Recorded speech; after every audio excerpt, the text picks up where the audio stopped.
भारताचे एक सार्वभौम समाजवादी धर्मनिरपेक्ष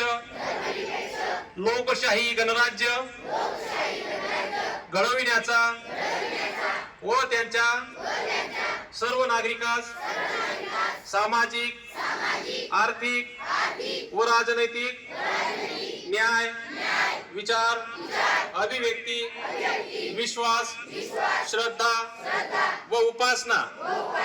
यांचे स्वातंत्र्य दर्जाची व संधीची समानता निश्चितपणे प्राप्त करून देण्याचा आणि त्या सर्वांमध्ये व्यक्तीची प्रतिष्ठा व राष्ट्राची एकता आणि एकात्मता यांचे आश्वासन देणारी बंधुता प्रवर्धित करण्याचा संकल्पपूर्वक निर्धार करून आमच्या संविधान सभेत आज दिनांक 26 नोव्हेंबर